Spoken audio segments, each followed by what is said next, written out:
So back by popular demand, I have yet again another amazing student of mine, Jackie, where his story is quite unbelievable. He went from being a chef in Wisconsin to now a six-figure real estate agent in California. And you're even gonna hear a little bit of a plot twist here. He's a salaried realtor. I don't know if you've ever heard about that. I wanted to share this because it's incredibly unique and I think a lot of you would love to hear his story as well. So without further ado, let's dive right into the story. All right, everyone, I got my incredible student here. Jackie, thank you for joining me on the show, my friend. Awesome. Thank you for having me. Of course. Well, listen, I am so excited to have you on. First and foremost, I do want to, quickly dive into this because I want everyone to hear this. I love what you've decided to do decision-wise in regards to your real estate career, which again, we're going to dive into because you have a little bit slightly altered role in the real estate world here based on the compensation, which I want people to hear more about. Because I know that there's a lot of real estate agents who are struggling, and I think you made a very smart decision for your circumstances for doing that. So I want to touch on that. But before we dive into that, I want to dive into a younger version of Jackie. So now that I know that you're making, you made six figures last year, absolutely crushing it out in Orange County, California. Give a little bit of your story before you got into real estate. Yeah. So my family has really been investing in real estate my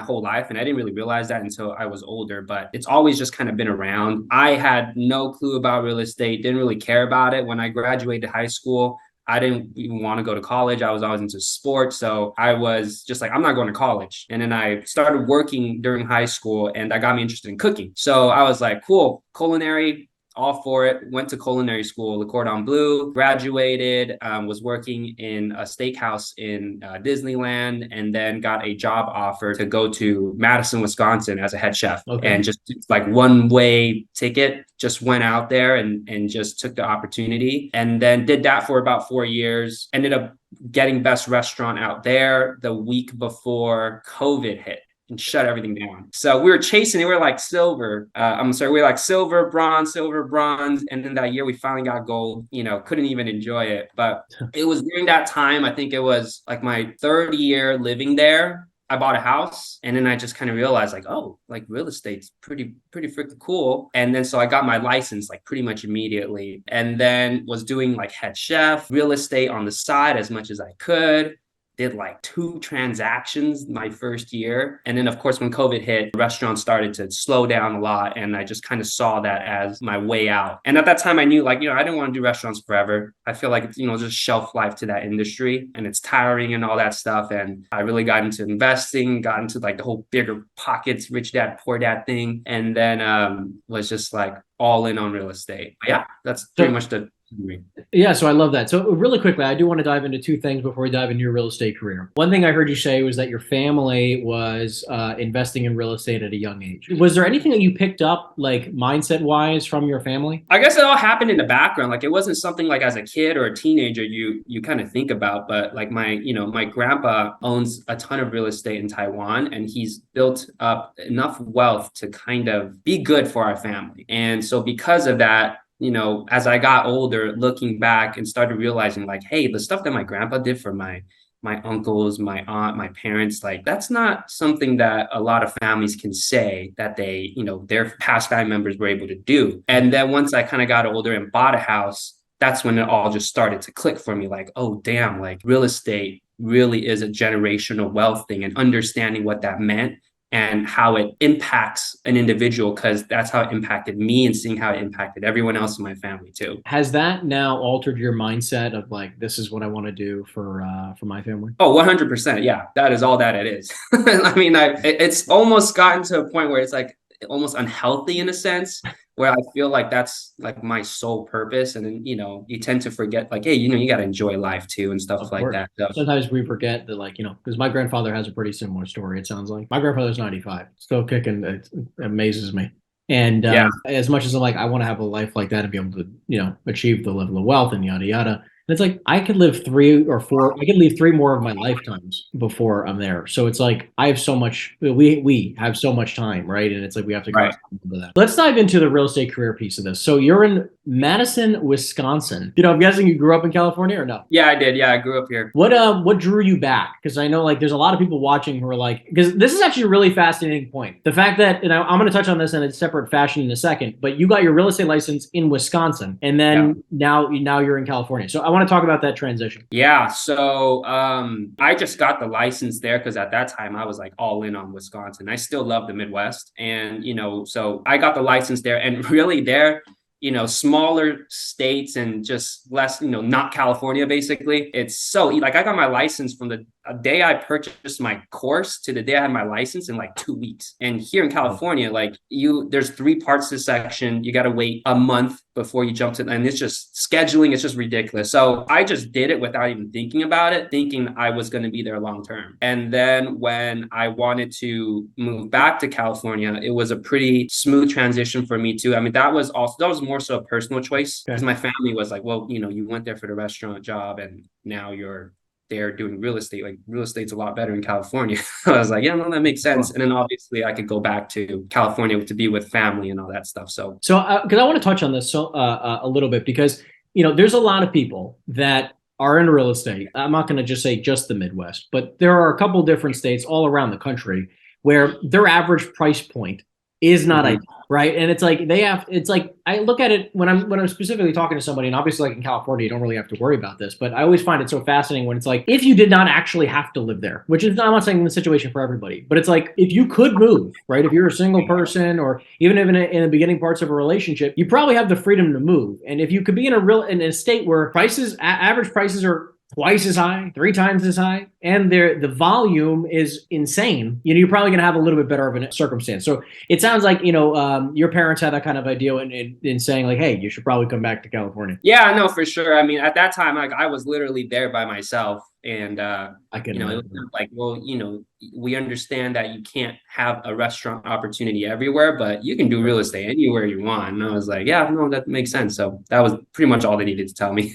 Yeah, no, of course. So I was just saying, like, real quick, like, what was like an average price point in Wisconsin? Oh, at the time when I was there, it was probably like, it was super high. It was like 320, 330. Okay, so 320 or 330. Okay, which is like it's pretty high for the Midwest. No, like I agree. It was higher than Chicago, which Chicago is not high at all, but it was higher than Minnesota. That was the main competition. And then what's your average price point now? In Orange County, the peak, it was like 1.1, but now we're at like 970. So 970 from 330. Okay, that's not too shabby. That's not too shabby. Yeah, no kidding. That's a nice 3. It's a 3x, and like, it's like, it's so interesting though. It's like, and I know it doesn't sound simple for most people, but like I love the fact that you're focused on that. And now you're back in California. I want to dive into your career now. So you've been in the real estate business for a few years. Obviously, you felt the effects of COVID. Not only a restaurant, but obviously in real estate, there was a period of time where it wasn't booming, right? And now we got the current circumstances in which are going on in the economy. So let's talk a little bit. Tell the audience right now about the current situation you have with the brokerage you're at and how the compensation works. Because I want to. Yeah, so really important. So I'm with Redfin, and I know, even amongst Redfin, like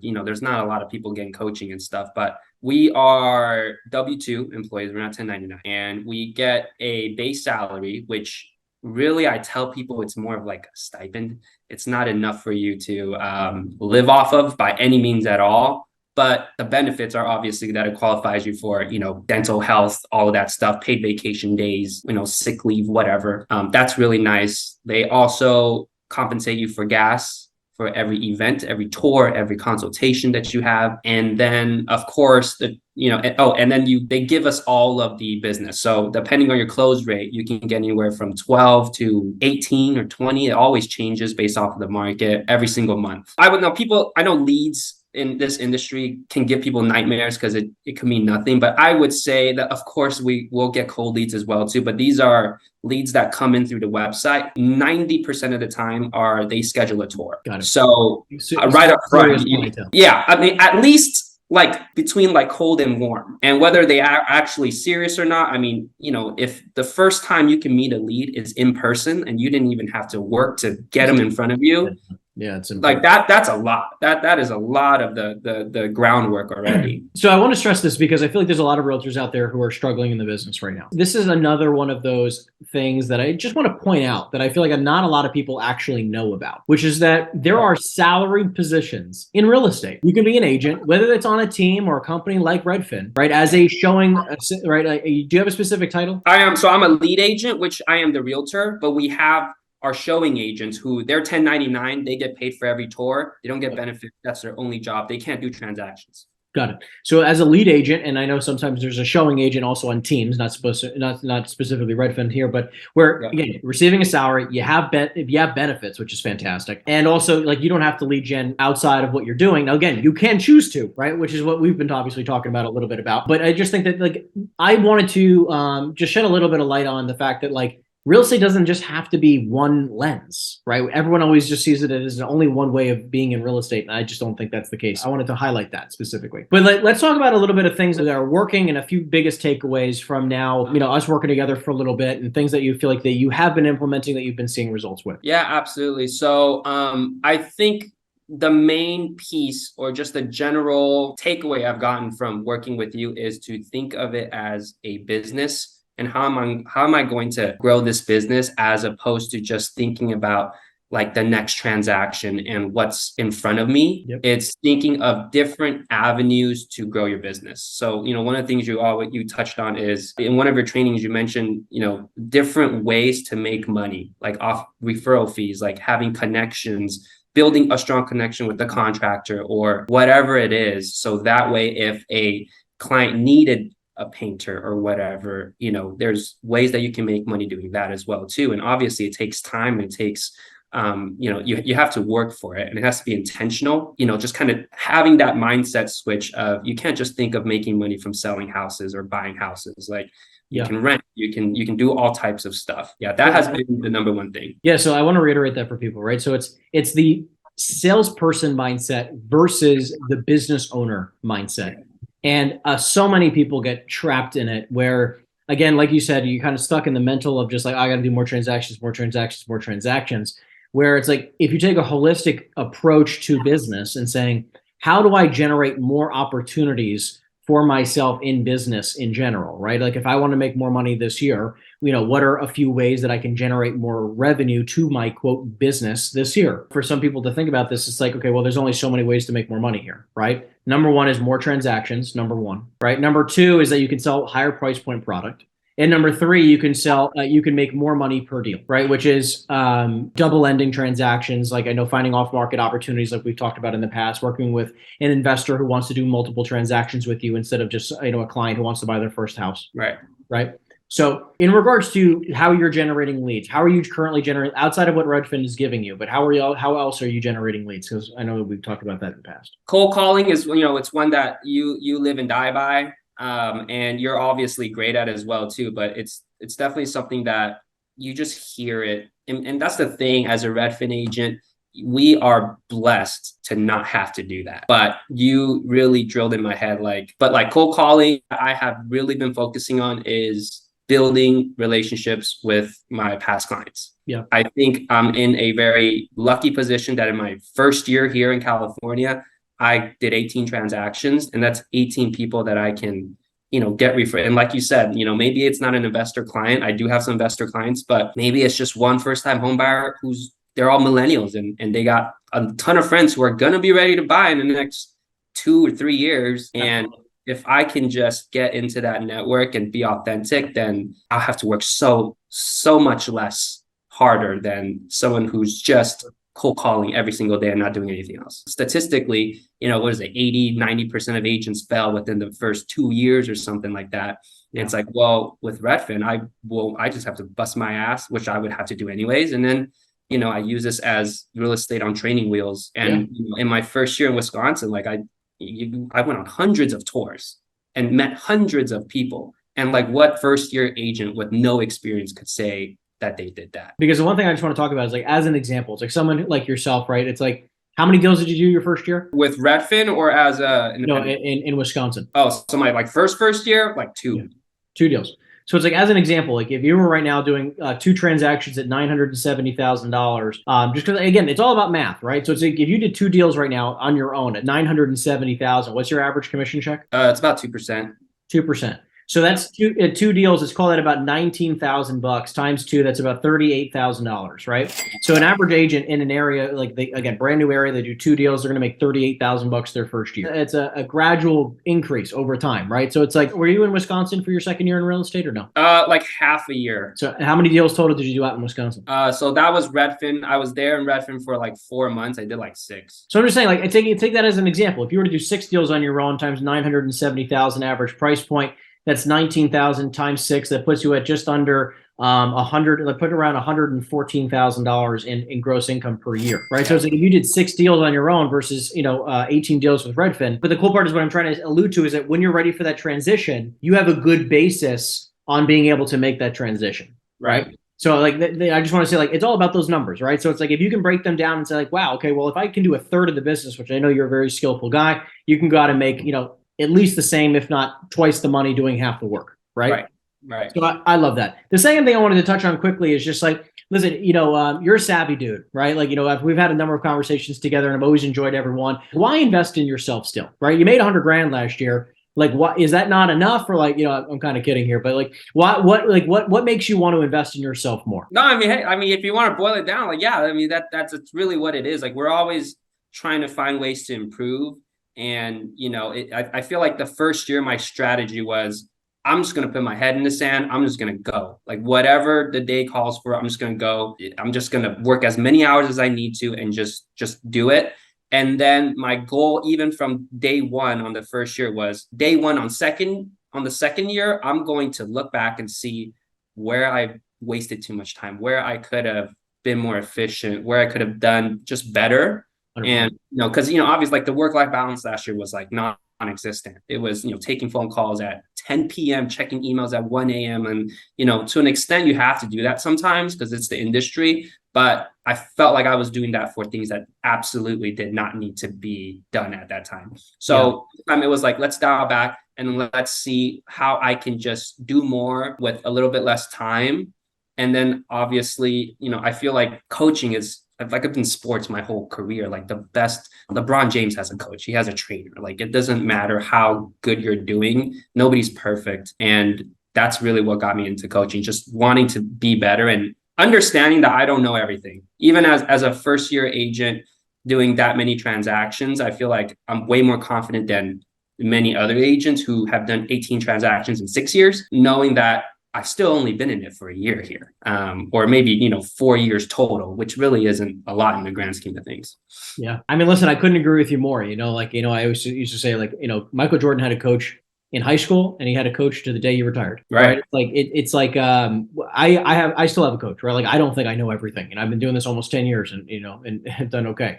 Right. Yeah. So it's like, yeah, I agree with you 100% that it's a forever mindset of always being a student and always wanting to be better. And also knowing that like, you might not have all the answers and that's totally okay. Right.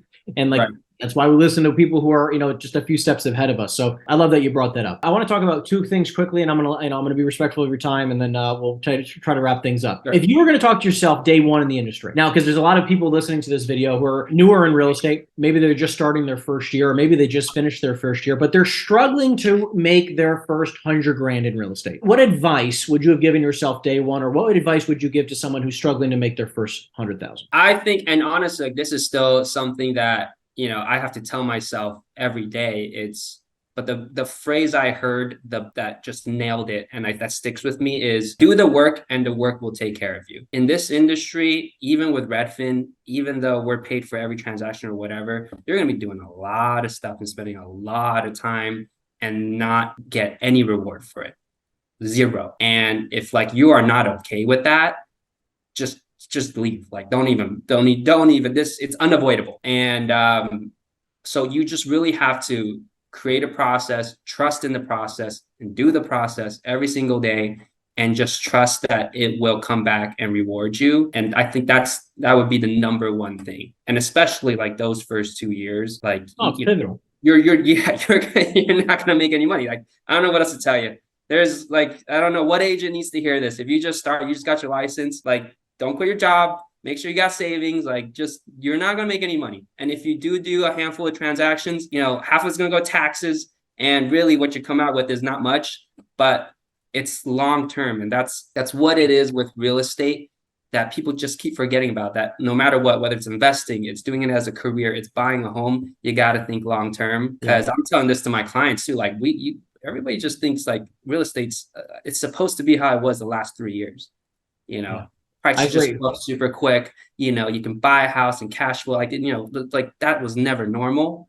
Yeah. And I you think I, can I think it's interesting for that you touched on the long-term mindset. I love that you brought that up because so many people like, listen, you're starting a business. Let's step back for a second and be like, you're starting a business and then assuming that you're going to be incredibly profitable year one. And it's like, even to make 50 grand, like majority, if we just really take a look at all the leads that we generate in the time horizon, that sales cycle of like from first conversation to actually close, check in your bank account, yeah. sometimes it's 6 to 12 months. I mean, pretty Yep. regularly, right?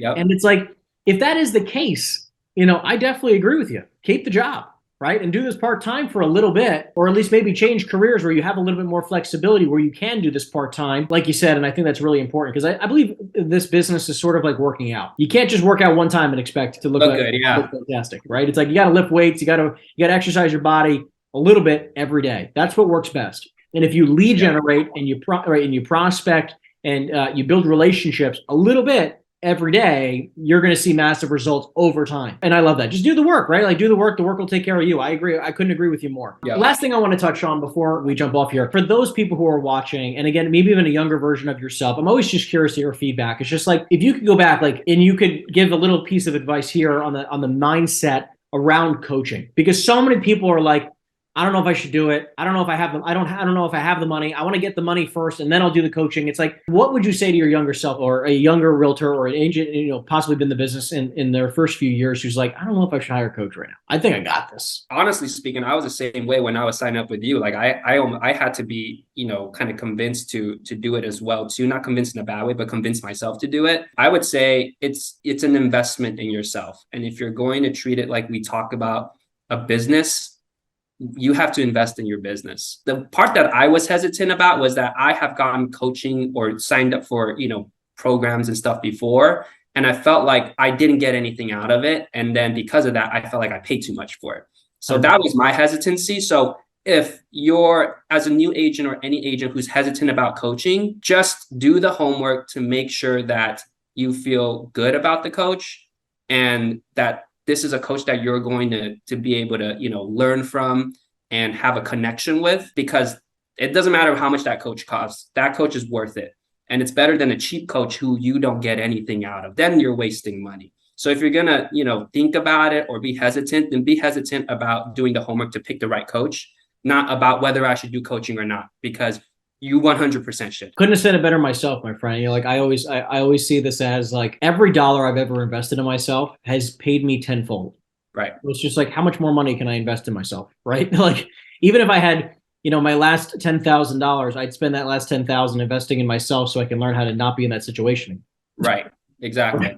Right. So, listen, man, I took a ton of notes here, man. Like I things from the shift in mindset from salesperson to business owner, the fact that there is a multitude of different ways to look at being a real estate agent. Like we've talked about several times, running the numbers based on your price points and making sure that, like, listen, even like moving to California, I think that's something that's people don't talk about that enough. I really like that we touched on that.